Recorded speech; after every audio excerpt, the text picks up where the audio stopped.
여러분 워너비라는 말, 뭐 요즘 말은 아니지만 조금 된 말이지만 들어본 적 있으실 것입니다. 워너비라는 말은 닮고 싶은 사람 혹은 가지고 싶은 물건에 붙이는 단어라고 이야기합니다. 내가 누굴 닮고 싶다. 워너비가 되는 거죠. 내가 어떤 걸 갖고 싶다. 그것도 워너비가 되는 것입니다. 광고를 보면 이제 워너비 효과를 누리고자 하는 광고들이 있죠. 그래서 예쁘고 날씬한 연예인들이 앞에 나와가지고 다이어트 약을 먹으면 우리가 이제 저걸 먹으면 나도 저렇게 될 수 있구나라는 어떤 워너비가 되는 거죠. 그 연예인이 될 수도 있고 아니면 날씬한 몸매가 워너비가 될 수도 있고 어쨌든 뭐 어떤 내가 좋아하는 누군가를 따라하는 어떤 그런 현상들을 모두 합쳐서 이제 워너비라고 이야기합니다. 그렇다면 여러분의 워너비는 누구입니까? 여러분은 어떻게 살고 어떤 롤모델을 가지고 어떻게 그 사람이 하는 것들을 따라하고 어떤 모양대로 살아가고 있습니까? 아니면 혹은 여러분이 갖고 싶어하는 갈망하는 무엇이 있다면 그럼 그것은 무엇입니까? 지난주에 우리가 그 초대교회 예루살렘 교회 이제 헬라파 과부와 히브리파 과부가 구제하는 문제들 때문에 어려움을 겪었다라는 이야기들, 그래서 원망으로 시작했다가 이제 기쁨으로 바뀌게 된 이유들을 우리가 함께 살펴봤었는데 거기에 핵심은 뭐였습니까? 결국은 문제가 생길 때 야 주님만 바라봐 라고 이야기하는 것이 아니라 주님을 본받은 나를 바라보라고 이야기할 수 있는 사도들의 모습들이 있었다라는 것들을 생각해 봤는데 여러분들에게 워너비는 제가 될 수 있을까라는 생각을 잠깐 해봤습니다. 나도 목사님처럼 살고 싶다. 저렇게 사는 게 되게 멋있는 모습이구나. 나도 저렇게 돼야지. 라는 워너비가 될 수 있을까? 라는 생각들을 하면서 고개를 갸우뚱하긴 했습니다. 그렇게는 어렵구나. 제가 좀 더 노력해서 여러분들의 워너비가 될 수 있기를 기대하면서 지난주에 우리가 살펴본 본문에서는 이제 헬라파 유대인들의 과부들이 구제에 빠지는 문제 때문에 이제 생겼던 어려움들을 봤는데 그 해결책이 뭐였냐면 사도들이 이제 7명의 섬기미들을 세우는 것이었다라는 것을 우리가 살펴봤습니다. 그들이 처음 세웠을 때는 이제 집사라는 직분을 준 건 아니었어요. 근데 세우고 나서 보니까 이게 나중에 이제 집사 직분, 집사 제도의 어떤 모델이 되는 모습들이었죠. 그들의 어떤 자격 조건이 뭐였는지 여러분 기억하십니까? 집사가 되려면 사도들이 제시했던 기준은 무엇이었습니까? 성령과 지혜가 충만해서 칭찬받는 사람이 이제 어떤 섬길 수 있는 조건이 된다라고 이야기했고 그 기준에 부합한 이제 믿음과 성령이 충만한 7명의 사람들을 뽑았고 그것 때문에 이제 온 교회가 기뻐했다라는 것이 지난주 내용이었는데 그 중에 7명을 기록하면서 첫 번째 등장했던 사람이 이제 스데반이었습니다. 오늘은 그 스데반의 이야기를 이제 기록하고 있는데 사도행전이 6장까지 지금 진행되면서 계속 그 주인공처럼 어떠면 앞에서 이제 이야기를 이끌어가고 있는 사람들은 사도들이었고 그 중에 이제 베드로가 이제 두드러지게 앞에 나왔었습니다. 그러니까 베드로와 사도들이 어떤 주인공의 역할들을 하면서 이야기들을 진행해 나갔습니다. 그런데 이제 그 일들은 사도들의 일만은 아니라는 사실들을 오늘 스데반을 통해서 보여줍니다. 그러니까 지난주에 사도들이 뭐라고 이야기했냐면 기도하는 일하고 말씀 전하는 일은 우리가 전념할 테니까 나머지는 새로운 일꾼들을 시켜라 라고 이야기했습니다. 그래서 그때 약간 오해가 생기지 않습니까? 그럼 기도와 말씀은 사도들만 하는 거고 나머지 일들이 평신도들이 하는 일들이구나. 그래서 교회 안에서도 약간 그 말씀을 맡은 자와 그렇지 않은 사람들 간의 어떤 차별화? 어떤 계층 구조들이 생겨난다라는 것들을 우리가 생각해 봤습니다. 그래서 평신도 위에 집사가 있고 집사 위에 장로가 있고 장로 위에 목회자가 있는 것처럼 약간 교회 구조들이 그렇게 되고 그리고 또 교회에서 어떤 일들이 일어나고 막 문제가 생기면은 목회자가 해야지. 목회자는 돈 받고 일하는 사람들인데 목회자 중심으로 일을 해야지. 우리는 서비스 받는 어떤 평신도들일 뿐이야. 우리는 그런 자격이 없어. 이렇게 생겨나는 어떤 목회자가 대표가 되어지는 그런 잘못된 오해들이 교회 안에 이제 많이 있을 수 있다라는 생각들을 했는데 그래서 교회 안에서 단순히 이제 목회자들의 일과 평신도의 일들이 구별되는 것이 아니다라는 것을 보여주는 사례가 오늘 스데반 이름하여 집사의 모습이 있습니다. 그러니까 스데반 집사는 목회자가 아니었는데 사도가 아니었는데 사도들의 일들을 똑같이 수행하는 모습들을 우리 가운데 보여준다라는 거죠.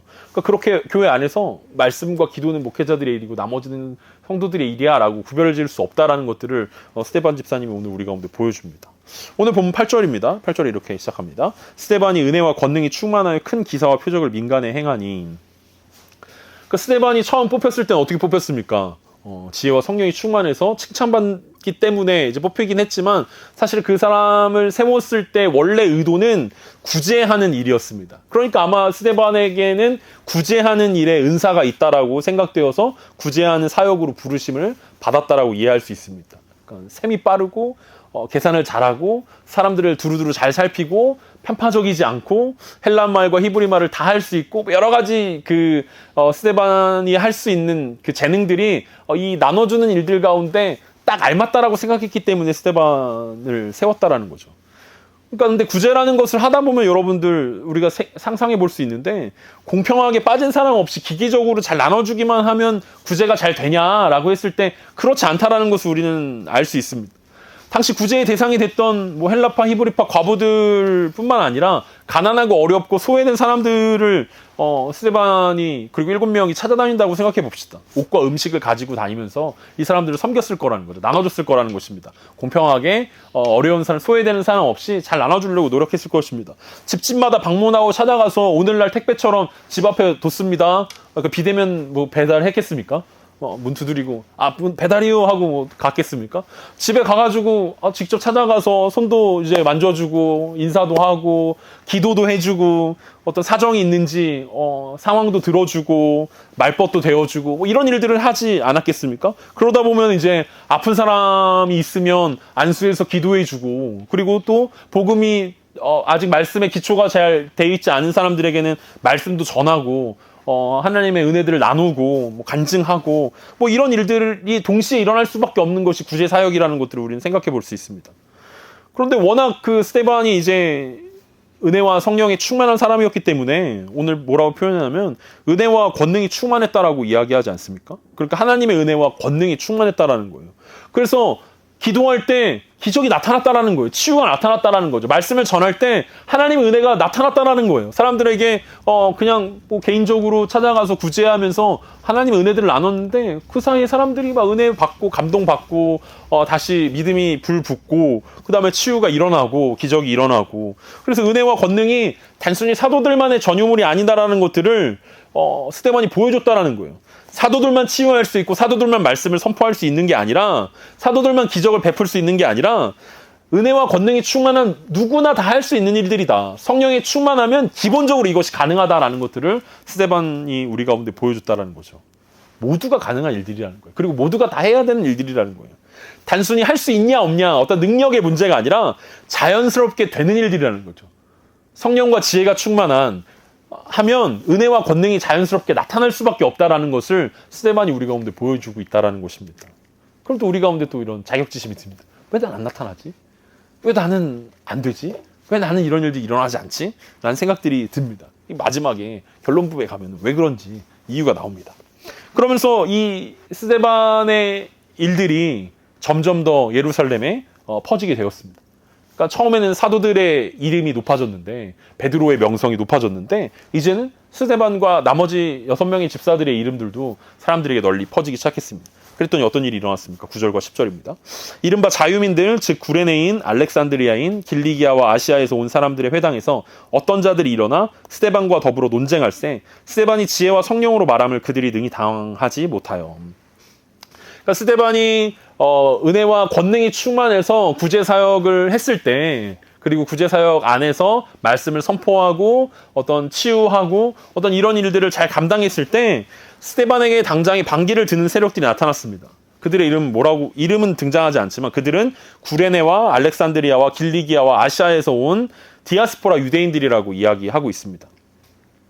그러니까 그들은 포로로 잡혀가서 노예 생활을 하다가 자유를 얻어서 예루살렘으로 돌아온 사람들이었습니다. 재밌는 것은 구레네 하면은 여러분 유명한 사람 있지 않습니까? 구레네 사람 시몬. 예수님의 십자가를 대신 지어준 사람 구레네 사람 시몬이 있고 알렉산드리아의 유명한 사람은 아볼로가 있습니다. 아볼로 바울과 함께 고린도 교회를 세워갔던 아볼로라는 사람이 있고 길리기아에서 유명한 사람 여러분 혹시 기억하십니까? 길리기아 다소 출신 아직 사도행전 나지 않았지만 바울입니다. 바울은 이제 길리기아 출신인데 결국은 그 세계 곳곳에 흩어져 있던 유명한 사람들이 있었던 그 출신들의 사람들이 예루살렘에 돌아와서 어떤 일을 했냐면 그 예루살렘 안에 자유인들을 위한 회당을 지었다라는 거예요.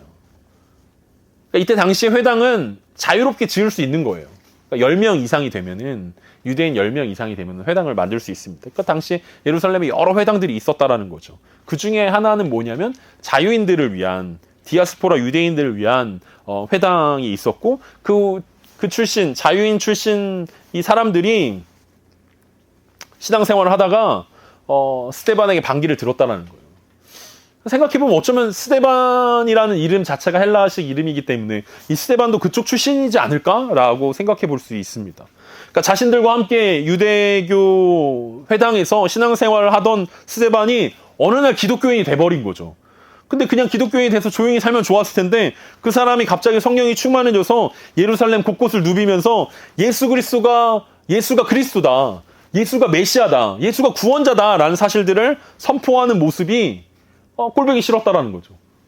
그냥 말만 하면 또 그냥 넘어갈 수도 있었는데 막 기사와 표정이 나타나고 막 그 스데반의 이름들이 막 언급되는 게 이 사람들 입장에서는 굉장히 듣기 싫었다라는 것입니다.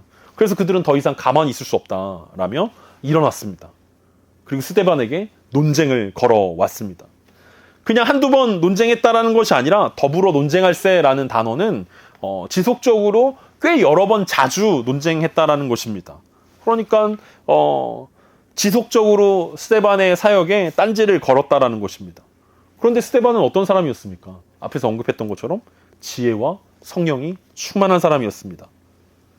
능력과 은혜가 나타나는 사람이었습니다.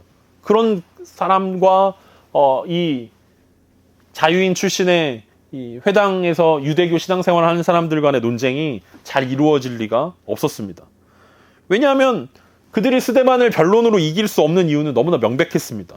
왜냐하면 스데반은 진리를 말하고 있었고 그들은 거짓을 말하고 있기 때문입니다. 스데반은 성령의 능력으로 말하고 있는데 그들은 사람의 능력으로 말하고 있기 때문입니다. 스데반은 구제하는 일을 통해서 만났던 많은 사람들을 통해서 논쟁에 훈련되어진 사람이었고 그들은 초보였기 때문에 도무지 이길 수가 없었습니다. 더군다나 예수님께서 제자들에게 마지막 때에 일어날 일을 이야기하면서 누가복음 21장 14절에서 15절에서 뭐라고 말씀하셨냐면 그러므로 너희는 변명할 것을 미리 궁리하지 않도록 명심하라. 내가 너희의 모든 대적이 능히 대항하거나 변박할 수 없는 구변과 지혜를 너희에게 주리라. 그러니까 예수님 뭐라고 말씀하셨냐면 대적들에게 능히 대항할 수 있는 변박할 수 없는 구변과 지혜를 너희한테 줄 테니까 혹시 누군가를 만나서 논쟁에 빠지거든 걱정하지 말라라고 말씀하셨습니다. 그러니까 스데반도 당연히 그리스도의 제자이기 때문에 이런 능력을 받았다라는 것입니다. 그리고 지니까 어떻습니까? 이 사람들이 더 화가 났죠. 안 그래도 열받았는데 논쟁에서 이길 수 없다라는 사실들을 생각나니까 더 화가 났습니다. 그래서 어쩌면 그 마음 가운데 여기서 밀리면 이제 끝난다라는 생각이 그런 두려운 마음들이 들었을 수도 있을 것 같습니다. 그래서 이들이 생각해낸 것이 무엇입니까? 우리의 지혜로는, 우리의 학식과 우리의 언변으로는 도무지 이 스데반을 이길 수 없다. 전문가한테 가야겠다. 그래서 이 전문가 그룹을 찾아가는데 이 전문가 그룹에 찾아가기 전에 이들이 인간적인 계략들을 사용합니다. 어떤 계략입니까? 오늘 11절부터 14절입니다. 사람들을 매수하여 말하게 하되 이 사람이 모세와 하나님을 모독하는 말을 하는 것을 우리가 들었노라 하게 하고 백성과 장로와 서기관들을 충동시켜 와서 잡아가지고 공회에 이르러 거짓 증인들을 세우니 이르되 이 사람이 이 거룩한 곳과 율법을 거슬러 말하기를 맞이 아니하는도다. 그의 말에 이 나사렛 예수가 이곳을 헐고 또 모세가 우리에게 전하여 준 규례를 고치겠다 함을 우리가 들었노라 하거늘.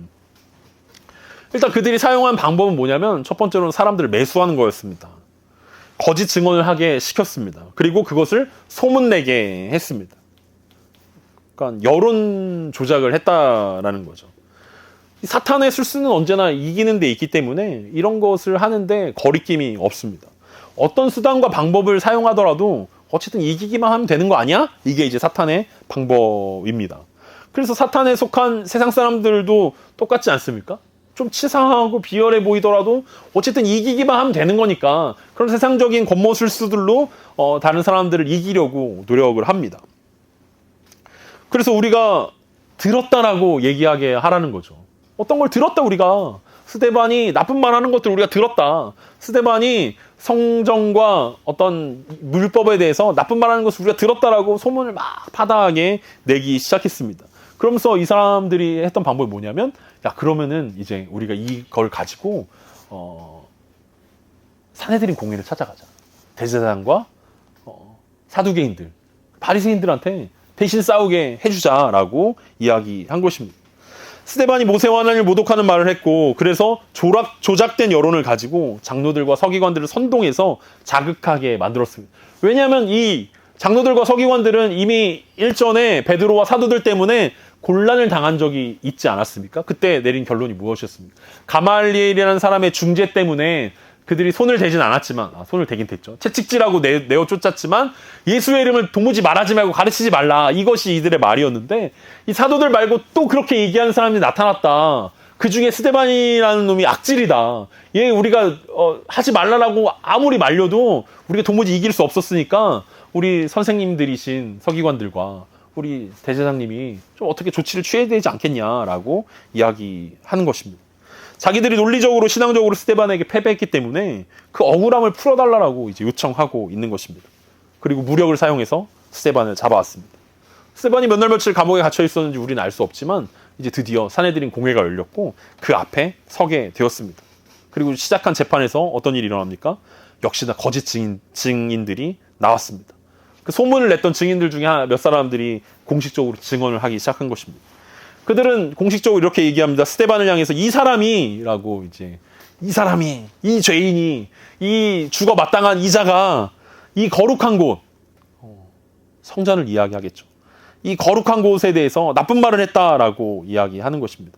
그리고 율법에 대항하여서 율법을 폄훼하고 율법을 왜곡하려고 그 율법에 대해서 나쁜 말 하는 것을 멈추지 않았다. 그게 이제 맞지 않았다라고 이야기하는 것입니다. 그렇게 증언했습니다. 구체적으로 증언하기 시작합니다. 그것은 14절에서 이 나사렛 예수가 성전을 헐고 모세가 유대인들에게 준 율법을 고치겠다라고 말했다라는 것을 우리가 들었다라고 말하는 것으로 구체적인 증언을 하는 사람들이 여러 명이 등장했다라는 것을 이야기합니다. 그들은 스데반에게 당했던 것들을 생각하면서 이제 복수하려고 했다라는 거죠. 스데반을 이길 수 없었던 결정적인 이유가 무엇입니까? 사도들이 얘기했던 우리는 보고 들은 것을 말하지 않을 수 없다라는 그 논리로 스데반이 계속 나왔다라는 거예요. 스데반도 똑같이 사도들에게 들었던 것, 사도들에게 배웠던 것을 나는 보고 배우고 들은 것들을 너희들에게 전하지 않을 수 없어. 그래서 내가 이렇게 이야기하는 거야 라고 논쟁 가운데 얘기했던 것처럼, 그럼 나쁜 이 증인들, 거짓 증인들을 매수해서 스데반이 했던 것은, 스데반에게 거짓 증언했던 것은 우리가 들었다. 스데반이 나쁜 말하고 스데반이 이렇게 율법에 대해서, 성전에 대해서 나쁜 말하는 것을 우리가 들었다라고, 우리는 보고 들은 것을 증언하지 않을 수 없다라고 역으로 이제 스데반을 공격하기 시작했다는 것입니다. 스데반은 십자가에서 부활하신 예수 그리스도를 만나지는 않았을 것입니다. 하지만 이 사도들을 통해서 말씀을 제대로 듣고 양육을 받고 그에게는 십자가의 영광을 바라보는 그 놀라운 역사가 스데반에게 있었을 것입니다. 그래서 스데반은 자기가 보고 들은 것을 말하지 않을 수 없다라고 이야기했던 것 같습니다. 근데 그 반대되는 여러 사람들이 이제 스데반이 성전을 모독하고 하나님의 이름을 모독했다라고 증언하기 시작했습니다. 여러 사람들이 들었다라고 하면 끝나는 거 아니겠습니까? 증인이 두세 사람만 증인이 있으면 스데반은 확실히 그런 나쁜 사람이 되는 것입니다. 율법을 고치겠다라고 하는 것을 들었다라고 하는 사람들은 사실은 거짓 증인들이었습니다. 놀랍게도 거짓 증인들이 거짓 증언을 했다라는 것은 이들이 율법에서 분명하게 이웃에 대해서 거짓 증언하지 말라라고 십계명에 정확하게 기록되어 있는 하나님의 말씀을 명백하게 위반하는 것임에도 불구하고 스데반이 율법을 어겼다라고 지금 고발하고 있는 것입니다. 대표적인 십계명을 어기고 있는 그들이 스데반이 율법을 어기고 있다라고 고발하는 것은 되게 우스운 일들일 것입니다. 그리고 놀랍게도 이 죄는 예수님을 십자가에 못 박았을 때 사용했던 죄와 동일했습니다. 동일한 죄목으로 스데반을 죽이려고 하고 있습니다. 심지어 예수님이 십자가에 못 박혔을 때 사람들이 예수님을 조롱하면서 뭐라고 얘기했는지 여러분 기억하십니까? 마태복음 27장 40절에서 뭐라고 사람들이 얘기했냐면, 성전을 헐고 사흘 만에 세우는 자여, 내가 만일 하나님의 아들이여든 자기를 구원하고 십자가에서 내려오라 라고 사람들이 조롱했습니다. 네가 성전 사흘 만에 헐고 다시 짓는다며, 지금 그런 능력이 있으면 너 지금 내려와. 지금 헤롯이 몇십 년째 성전을 재건축하고 있는데도 아직 끝나지 않았는데 넌 어떻게 사흘 만에 부시고 다시 지을 수 있어? 그런 능력이 있으면 십자가에서 내려와 라는 죄목을 가지고 예수님께 십자가에 못 박히셨는데 스데반에게 같은 죄목을 걸었다라는 거죠. 왜냐하면 스데반을 그만큼 죽이고 싶었다라는 거예요. 예수님과 똑같은 죄목으로 스데반을 걸고 넘어져야 스데반도 사형에 해당할 수 있겠다라고 생각했다라는 것입니다. 거짓 증언에 대한 이제 반론의 시간이 왔습니다. 만약 그들의 증언이 맞다면 스데반도 예수님처럼 신성 모독의 죄를 저지르게 되는 것이고 유대인들의 율법에 의해 죽어 마땅한 죄가 되기 때문에 그렇습니다. 그래서 반론을 듣기 위해서 공회원들은 스데반을 주목하였습니다. 그때 스데반의 얼굴을 이렇게 기록하고 있습니다. 15절입니다. 공회 중에 앉은 사람들이 다 스데반을 주목하여 보니 그 얼굴이 천사의 얼굴과 같더라. 여러분, 사람의 얼굴이 천사 얼굴과 같다라고 말하면 여러분 어떤 모습이겠습니까? 여러분 살면서 그런 얼굴을 본 적 있습니까? 아, 이 사람 참 천사처럼 천사 얼굴과 같아. 뭐 어떤 얼굴을 보면 그런 얼굴을 봅니까? 저 얼굴을 보면 여러분 천사와 같다라는 얼굴이 보여지십니까? 아니면 얼굴이 잘생긴 사람을 얼굴 천재라고 요즘 부르던데 여러분 그 잘생긴 사람 그 조각미남의 모습이었을까요? 아, 스데반 집사는 아주 잘생겼나 봐. 그래서 공회원들이 볼 때 막 매력이 철철 넘쳐서 살인 미소 막 이래서 아, 천사처럼 생겼구나.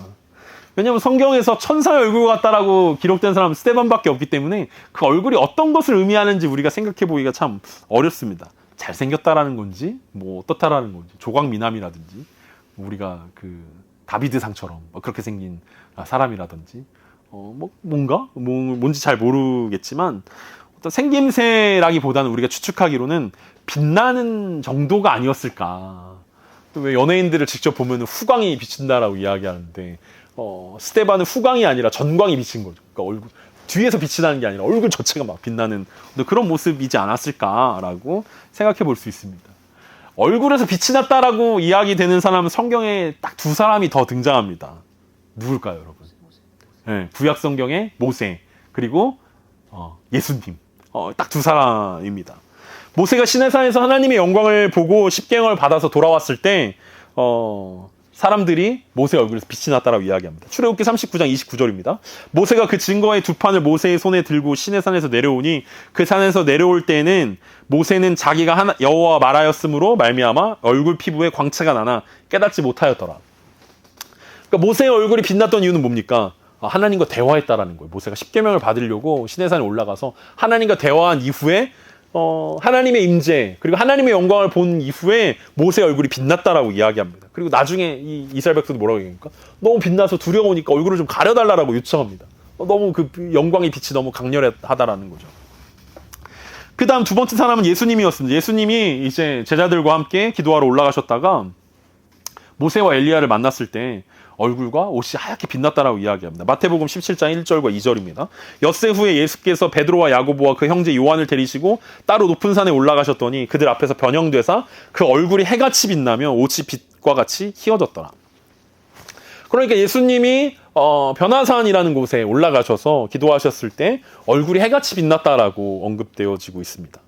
그러니까 스데반의 이 얼굴이 천사와 같았다라고 이야기하는 것은 구약 성경에 나타나는 모세나 예수님의 얼굴과 같았다라는 것들을 의미합니다. 아마 그때 당시 사람들도 뭐 이걸 직접 본 것은 아니기 때문에 그렇게 빛났다라고 이야기하는 거지. 그래서 천사의 얼굴이라고 이야기했던 거지. 정확하게 어떤 모습이었다라는 것들을 이해할 수는 없을 것입니다.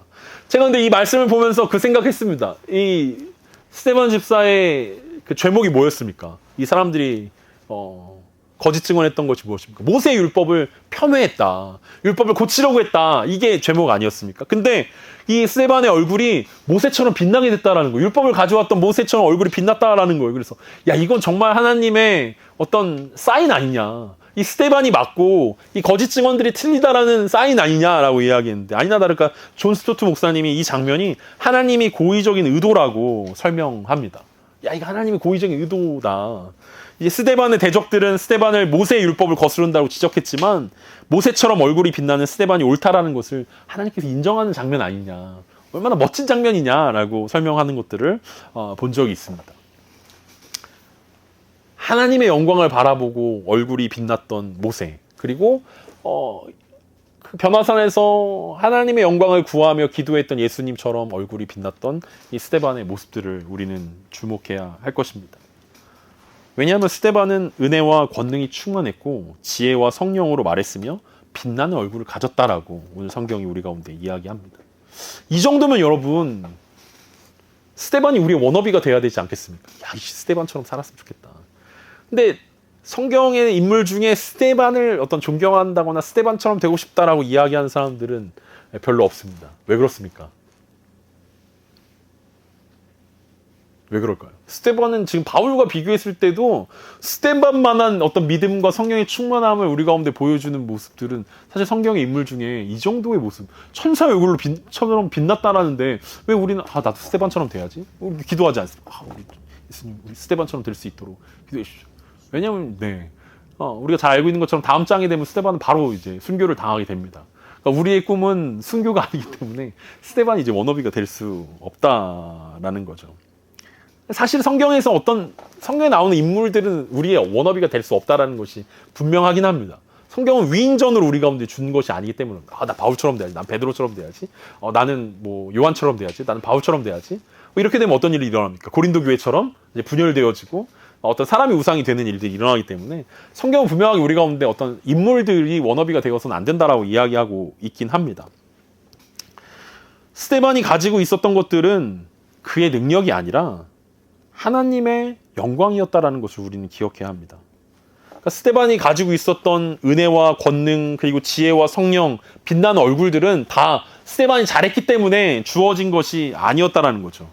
하나님의 영광을 주목했더니 자연스럽게 주어진 것이었습니다. 모세가 얼굴이 빛나게 해달라고 한 번도 기도한 적이 없어요. 근데 자연스럽게 모세가 시내산에 올라가서 하나님의 임재 가운데 머물렀더니 모세의 얼굴이 빛나게 됐다는 거죠. 예수님이 하나님께 기도하면서 예수님이 하나님께 기도하면서 제자들한테 잘 보이려면 하나님 제 얼굴이 빛나야 됩니다. 하얗게 돼야 됩니다. 그렇게 해주십시오라고 하지 않았다는 거예요. 하나님의 영광을 주목하며 기도했더니 자연스럽게 예수님의 얼굴이 빛나게 되었다라는 것을 우리는 기억할 수 있습니다. 다음 주에 이제 스데반의 명설교, 변론이자 명설교를 우리는 살펴보게 됩니다. 그의 설교를 보면 베드로가 지금 했던 2장과 3장에서 했던 설교와는 전혀 다른 더 탁월하고 더 놀라운 설교들을 이제 쏟아내게 됩니다. 그리고 그 설교 후에 스데반은 순교를 당하게 됩니다. 근데 그 순교를 당할 때 스데반이 보였던 행동들을 우리가 보면 우리가 약간 약간 예고편이지만 7장 이제 다음에 보게 되겠지만 사도행전 7장 55절에 보면 스데반이 성령 충만하여 하늘을 우러러 주목하여 하나님의 영광과 및 예수께서 하나님 우편에 서신 것을 보고라고 이야기합니다. 그러니까 이때만 본 게 아니라 스데반은 그의 신앙생활 전체를 통해서 그가 주목했던 것은 하늘을 우러러 봤다라는 거예요. 그리고 그 하늘에 우러러 보면서 하나님의 영광을 주목했다라는 거예요. 하나님의 영광이 무엇입니까? 바로 찬란한 예수 그리스도 아니겠습니까? 예수 그리스도의 영광을 보면서 스데반의 워너비는 예수 그리스도의 영광이었던 것입니다. 내가 예수 그리스도를 닮아야겠다. 예수 그리스도처럼 모함을 받고 예수 그리스도처럼 오해를 당하고 예수 그리스도처럼 애매하게 고난을 당해서 죽음을 당하게 되지만 스데반이 주목했던 것은 예수 그리스도의 영광이었다는 것입니다. 그의 찬란한 그 예수 그리스도의 영광을 바라보면서 세상 그 어떤 것과 비교할 수 없다라는 그의 마음들이 있었다라는 것입니다. 그리고 그가 하나님의 영광과 예수 그리스도를 바라보면서 스데반을 핍박했던 사람들과 전혀 다른 모습들을 보여주게 되었습니다. 스데반을 핍박했던 사람들의 워너비는 뭐였습니까? 세상이었습니다. 그들은 더 많은 권력과 더 많은 부가 그들의 워너비였습니다. 그들이 성전을 언급하고 모세의 율법을 이야기하지만 사실은 성전과 율법이 그들에게 돈벌이가 되어주고 그들에게 명예를 가져다주고 그들에게 그럴듯하게 살 수 있는 그런 삶들을 제공해주기 때문에 성전과 율법이 필요한 거였지 사실은 성전과 율법이 그렇게 중요하지 않았다는 거예요. 어쩌면 이 스데반을 애매하게 거짓 증언하면서 사내들인 공회에 찾아갔던 사람들의 워너비는 대제사장이었을지도 몰라요. 대제사장처럼 우리도 좀 돈을 많이 모아가지고 로마 황제한테 대제사장 직분을 좀 사가지고 떵떵거리며 살 수 있었으면 좋겠다. 유대인 중에 대제사장보다 높은 사람이 없잖아요. 유대인 중에 그래도 식민지고 로마의 지배를 받고 있지만 대제사장이면 나는 새로 떨어뜨릴 수 있고 모든 사람들의 존경을 받을 수 있고 모든 유대인들의 부를 거머쥘 수 있는 앉아서 돈을 벌 수 있는 우리 대제사장이 워너비지. 어쩌면 사내들인 공회의 회원들 다 대다수가 그런 생각하지 않겠습니까? 빨리 죽으면 내가 대제사장 되면 좋겠다. 저 사람 빨리 죽었으면 좋겠다. 저 사람처럼 행동하고 그 사람처럼 말하고 그 사람처럼 생각하고 그 사람처럼 옷을 입고 그 사람처럼 기도하고 그 사람처럼 종교 생활을 했을 것입니다. 왜냐하면 그들의 워너비는 대제사장이었을 것이기 때문입니다. 대제사장의 워너비는 뭐였겠습니까? 어쩌면 대제사장이 꿈꾸는 것들은 더 많은 부와 더 많은 명예였을 것입니다. 어쩌면 로마 황제처럼 됐으면 좋겠다. 아, 내가 로마인이었으면 더 좋았을 텐데, 뭐 이런 꿈을 꿨을 수도 있습니다. 그들이 자랑했던 예루살렘 성전에는 하나님의 임재가 없었습니다. 그럼 하나님의 임재가 없다면 하나님의 임재가 없는 성전에서 드리는 제사가 무슨 의미가 있겠습니까? 하나님의 임재가 있어야 거기서 드리는 제사가 효력이 있고 죄의 용서가 일어나는 건데, 제사에도 성전에도 하나님의 임재는 없었다라는 거예요. 그래서 예수님은 그 성전을 헐고 자기 자신이 새로운 성전이 되어서 하나님의 임재가 있는 곳으로 사람들을 초청하고 구원의 자리로 초청했던 거 아닙니까? 그들이 죽음을 죽기까지 지켜야 한다라고 주장했던 모세의 율법에 하나님의 영광이 없었습니다. 영광 없는 껍데기가 도대체 무슨 소용이 있겠습니까? 그들은 말로는 하나님의 영광을 추구했지만 대제사장을 비롯한 산헤드린 공회의 서기관들과 사두개인들과 그 모여있는 모든 사람들은 하나님의 영광과 하나님의 임재와 하나님의 성정과 율법을 이야기했지만, 그들이 말로는 워너비가 하나님의 영광이고 말로는 그들이 하나님의 임재가 그들의 워너비라고 이야기했지만, 사실은 그들은 마음속에 다른 것들을 따라가고 있었다라는 것입니다. 혹시 우리의 모습도 스데반이 아니라 이 대제사장과 산헤드린 공회의 회원들을 따라가고 있지는 않습니까? 여러분, 누굴 닮고 싶습니까? 라고 이야기하면 여러분 주저없이 여러분들은 예수님을 닮고 싶다라고 이야기할 것입니다. 아닙니까? 여러분, 예수님 안 닮고 싶은 사람이 있습니까? 다 예수님 닮고 싶잖아요. 우리 말로는 기도할 때도 주님, 우리가 예수님을 닮고 싶습니다. 그런데 실제 삶 가운데 우리가 따라가고 있는 우리의 말과 행동과 우리의 행동들이 예수님이 아니라 세상을 닮아가고 있다면, 세상의 부와 명예와 행복과 편안함들이 우리 가운데 더 익숙하고 그것들이 더 우리 가운데 어울리고, 말로는 예수님을 닮고 싶지만 사실은 우리 마음 깊은 곳 가운데 있는 것들은, 아, 내가 조금 더 돈이 많은 사람, TV에 나오는 어떤 연예인, 어떤 그들의 삶의 방식과 그들이 살아가고 있는, 그리고 그들이 소비하고 있는 것들이 우리의 꿈과 우리의 소망이라면 어쩌면 우리의 마음 가운데 워너비는 그들이 될 것입니다. 세상이 될 것입니다. 세상의 부와 명예와 평안함이 우리의 워너비가 될 것입니다. 입으로는 백성들이 하나님을 존경한다고 하지만 마음으로 그렇지 않다라고 지적했던 예수님의 말씀이 어쩌면 우리들 가운데도 동일하게 적용될 수 있을 것입니다. 그러지 않기 위해서 우리 가운데 필요한 것이 무엇입니까? 바로 스데반처럼 예수 그리스도를 바라보는 것입니다. 하나님의 영광을 바라보는 것입니다. 하나님의 영광이 어떻게 스데반에게 임했습니까? 바로 십자가의 예수 그리스도를 바라보게 된 것입니다. 하나님의 영광은 크고 놀랍고 두려운 것이 아니라 십자가를 통해서 우리 가운데 주시는 그리스도의 사랑이 하나님의 영광이었다라는 것입니다. 스데반은 이것을 바라보고 이것을 주목했기 때문에 세상의 것들에 기죽지 않을 수 있었고, 세상과 비교할 수 없는 찬란한 하나님의 영광을 그가 주목할 수 있었던 것입니다. 영원하지 않은 것, 썩어져 없어질 것들을 바라보면서 영원할 것처럼 소망하기보다는 영원한 하나님 나라를 소망하며 살아내는 것이 스데반의 모습이었다라는 것입니다. 그래서 제가 예배를 드리면서 늘 고민하는 것이, 오늘 예배를 통해서 우리가 하나님의 영광을 바라볼 수 있게 되었는가? 예수 그리스도의 찬란한 아름다움을 내가 얼마나 잘 소개하고 설명할 수 있는가? 성경에 나타난 이 하나님의 아름다움과 하나님의 임재를 잘 풀어내지 못하면 오늘 이 예배를 통해서, 그리고 우리의 삶 가운데 말씀과 기도를 우리가 채워가는데 그 말씀과 기도 가운데서 하나님의 찬란한 그 아름다움을 우리가 발견해내지 못한다면 우리는 금방 우리 마음 가운데 본능적으로 우리의 워너비가 주님이 아니라 세상이 돼버린다라는 거죠. 세상을 금방 따라한다라는 거예요. 나도 저렇게 살아보고 싶다. 나도 저렇게 저런 것들을 갖고 싶다. 나도 저렇게 소비하고 싶다. 나도 저렇게 자신 있게, 나이스하게, 쿨하게, 저런 모습으로 좀 대접받고 싶다. 사람들에게 인정받고 싶다. 그런 마음들이 주님의 영광이 아닌 세상을 바라볼 때 우리 가운데 나타난다는 것입니다. 스데반처럼 지혜와 권능이 충만해지길 원한다면 우리는 주님을 바라봐야 할 것입니다. 그리고 스데반이 주님을 바라볼 수 있었던 것은 그가 사도들의 전해준 말씀과 기도를 통해서 주님을 바라보는 훈련들이 잘 되었기 때문일 것입니다. 우리 가운데 필요한 것들이 있다면 자꾸만 우리의 눈을 주님을 향해 주목하는 훈련일 것입니다. 그것은 단순히 세상에서 우리가 다짐을 다시 하고 다시 생각을 고쳐먹고 오늘도 주님 바라봐야지, 내가 주님의 임재 가운데 머물러야지 라고 생각하는 것이 아니라 말씀과 기도로 우리의 이 낮아지는 시선을, 자꾸만 낮아지는 고개를 자꾸 위로 올려드는 훈련들이 우리 가운데 필요할 것입니다. 네. 우리가 주님을 바라보는 훈련도 그럴 것입니다. 어색하고 불편하다라는 거죠. 주님만 바라본다는 게, 주님의 영광을 바라본다는 게. 근데 올려다보면 보이는 것들이 있습니다. 아, 이제 돌아갈 수 없구나. 이제 그 찬란한 예수 그리스도의 영광 가운데 우리가 그것을 한번 맛보면, 아, 이제 세상의 것들이 가소로워질 수 있다라는 거죠. 스데반에게는 그것이 가소롭게 여겨졌습니다. 세상의 것들이 별거 아닌 것처럼 느껴졌어요. 심지어 그의 생명조차도 우습게 되었다라는 거죠. 주님이 원하시면 내가 가뿐히 드린다. 주님이 원하시면 기꺼이 자신의 생명도 드릴 수 있다라는 거죠. 그럼 스데반이 이 대표 선수로 나왔을 때 이 자유민의 회당에서 얼마나 껄끄러웠겠습니까? 논쟁에서 도무지 이길 수 없다라는 거죠. 그때 사내들인 공회까지 데려갔는데 이길 수 없는 장면들을 보면서, 이 스데반의 의지를 꺾을 수 없는 모습을 보면서 얼마나 껄끄럽겠습니까? 결국은 어떤 마음? 사탄의 입장에서 스데반이라는 이 대표 선수를 바라보면서 얼마나 껄끄러웠겠어요.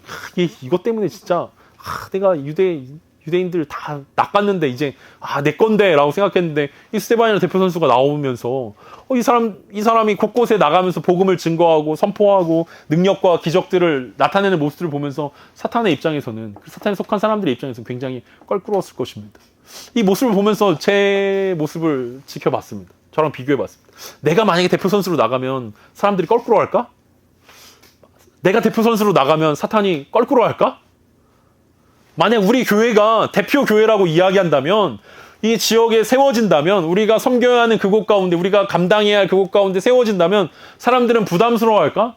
사탄은 우리를 껄끄러워할까? 아니면 야, 만만해나 나왔네. 야, 거저 먹는 거네. 야, 얘네 아무것도 아니지. 야, 그냥 뭐 조그마한 유혹거리 던져주면 얘네 그냥 끝나 라고 우습게 생각하진 않을까? 라는 생각들이 들었습니다. 그렇지 않기 위해서 우리 가운데 필요한 것이 주님의 영광을 보는 것입니다. 출애굽기 38장 18절에 19절에서 모세가 이렇게 기도합니다. 모세가 이르되 원하건대 주의 영광을 내게 보이소서. 여호와께서 이르시되 내가 내게 모든 선한 것을 내 앞으로 지나가게 하고 여호와의 이름을 내 앞에 선포하리라. 나는 은혜 베풀 자에게 은혜를 베풀고 긍휼히 여길 자에게 긍휼을 베푸느니라. 모세가 하나님께 기도합니다. 주님의 영광을 내게 보이십시오. 그랬더니 하나님께서 은혜 베풀 자, 긍휼히 여길 자에게 은혜와 긍휼을 주신다라고 말씀하십니다. 우리가 세상에 자꾸만 눈이 돌아갈 때 우리가 해야 되는 일들이 있다면 주님의 영광을 구하는 것입니다. 하나님, 주님의 영광을 우리 가운데 부어주십시오.